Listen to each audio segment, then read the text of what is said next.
Welcome back to the channel, folks. This week I'm up in Maine playing at the 2021 Maine Hickory Stick Open at Cape Neddick Country Club in Ogunquit.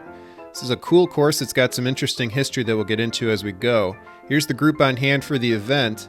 And the first 18 holes at Cape Neddick were designed by Donald Ross in 1925 when it was Cliff Country Club, but a lot's happened since then that I'll try to touch on as we go. Here's what's in the bag, sponsored by Stewart and Jacoby. I'm back to using my all-authentic set of clubs with my Callaway Super Soft ball. And here's the scorecard for the front nine. We're playing from the whites, which is about 6,000 yards total. Here's number one, par 4, 340 yards. Subtle dogleg right off the tee. Here's one of my playing partners, Jacob Ogunquit, fellow Connecticut Hickory golfer. And here's my other playing partner, Jack Crosby, who definitely gets his money worth on every shot.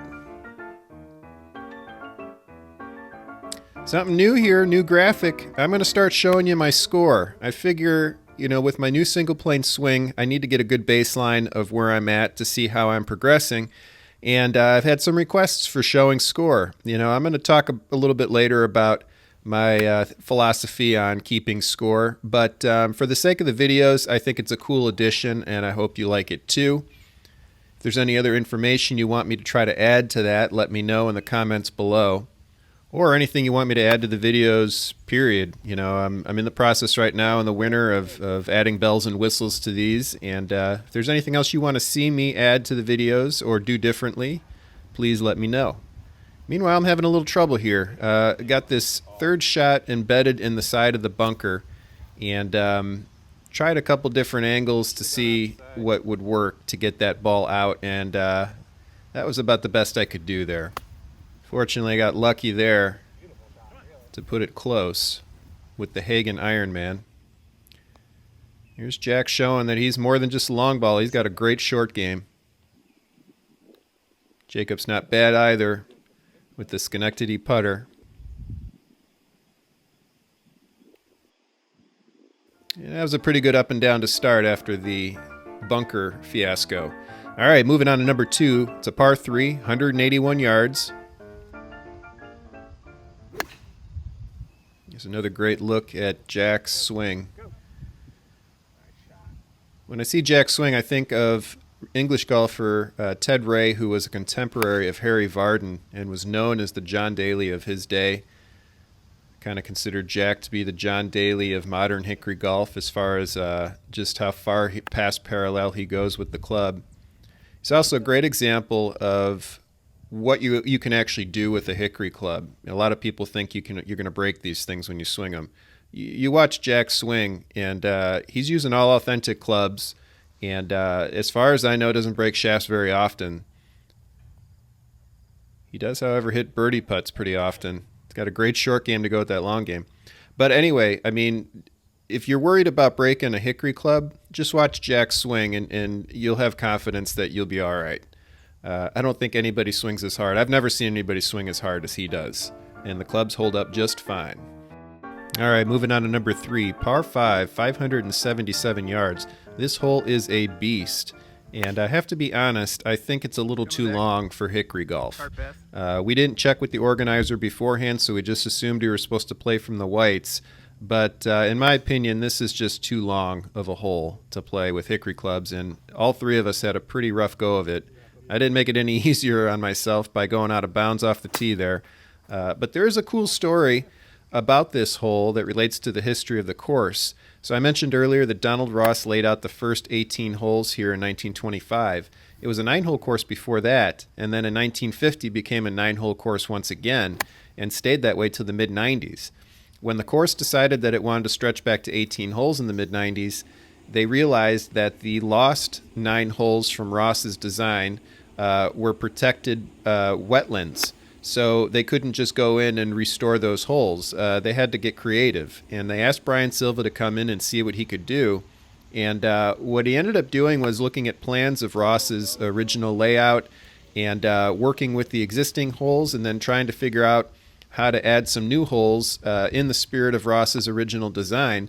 And this hole was actually one of the original holes in Ross's design that was lost to history, that or lost to nature rather, that Silva was able to rediscover and put back into play. So I thought that was a cool story and a good way to glaze over a rough 10-shot hole. All right, moving on to number 4, par 4, 327 yards. Using the McGregor Fancy Face Brassy off the tee for this round, and the hook is the miss. Fortunately, there's enough fairway over there to hold on to that tee shot. Here's another one of Jack's big drives. So you see here I was close to the water, but got lucky here. I'm using the Tom Morris mashie to try to keep this under the tree, and that was pretty much what I envisioned. It would have been nice to get it up on the green, but I'll take that any day.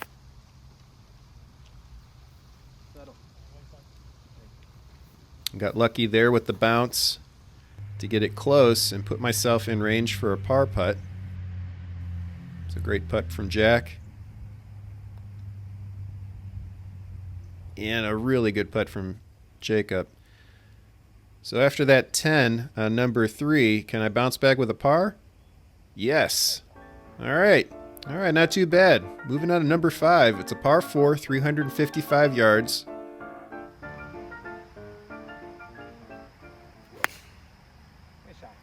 Starting to get the rhythm now with the McGregor Brassy. A lot of times when you start hooking clubs off the tee, especially with hickories, a simple grip change can make all the difference in the world. And that's what I did in the middle of this round here to start hitting better tee shots. This one was starting to drift right on me up toward that waist area there by the rocks, and fortunately stayed in play. Using the Hagen Ironman wedge there. Would have liked to get that on the green, but close enough. But yeah, back to the grip. So what I did was I weakened my grip. I usually have a stronger grip or a neutral grip, and on days when I seem to be turning my wrists over easier and hooking the ball, I just use a weaker grip, and that usually does straighten it out a little bit. Wish I could find something so easy to help me with the short putts, because that was definitely the theme of this round. I looked at my scorecard and realized that I had several short putts that I missed. I would have had a much better day. Fortunately, Jack and Jacob were hitting their putts. Nice putt. All right, moving on to number 6, par 3, 131 yards. It's one of my favorite holes on the course because it's right in the wheelhouse for my mashie. It's a very comfortable shot for me off the tee. Jack's tee shot here is on the left side of the green there. Jacob almost hit a hole-in-one here when we played last in 2020. That one was just on the right side on the front.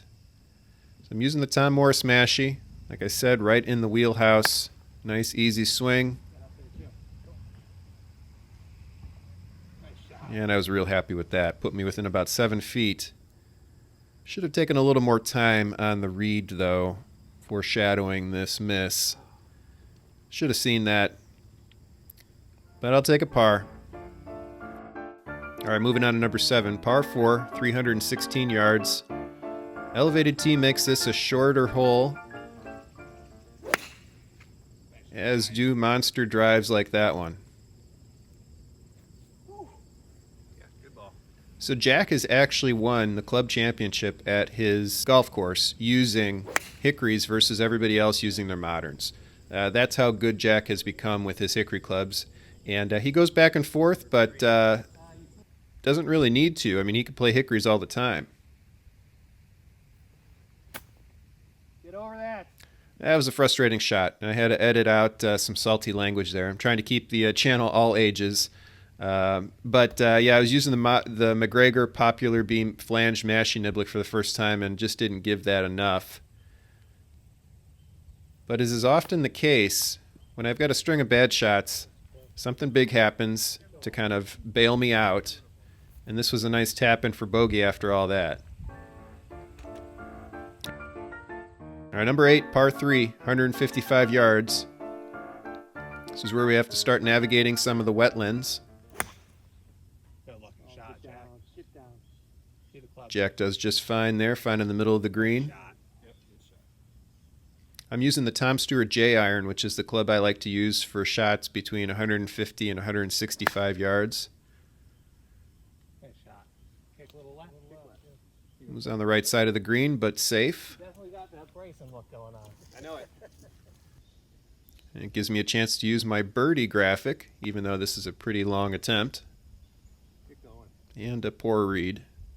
Jeez. What was our decision on these guys? Here's another look at Jack's putting stroke. A little bit different, but it works for him. These are the putts that I really need to make automatically. I've been pretty good at this distance with the single plane swing, but on this particular day I was missing a lot of these, and I don't know if it was just bad reads or what, but definitely a problem for me today. All right, number 9, par 4, 326 yards. Intimidating tee shot here with the wetland in front of you. You can't see the fairway. Nice shot. Hit this a little higher than I wanted, but it went straight ahead. Ended up in the fairway. So I'm using the Tom Stewart J iron once again from 160 yards out. And I don't know what went wrong there. Stop short. But I used some salty language once again and put it in the weeds. So, 4th shot here. Oh, where am I going? I was just getting frustrated because I felt like I was actually stringing together a pretty good round. And, I was keeping score and all that. So I think that just makes me a little bit more on edge when I hit some bad shots. And I got to work on that. That's not going to help me any. It's just going to make me more frustrated. This is another short putt that I was, need to hit. And, yeah, triple bogey there on 9. And that gives me a 49 for the front. And I see that 10 on 3 and then that triple on 9. Otherwise, it's a pretty good scorecard so far. Well, let's see how I fare on the back 9 here at Cape Neddick. I'll be showing you that next week. In the meantime, here are 2 videos from my archive for you to check out. And as always, thanks for watching. Please like and subscribe.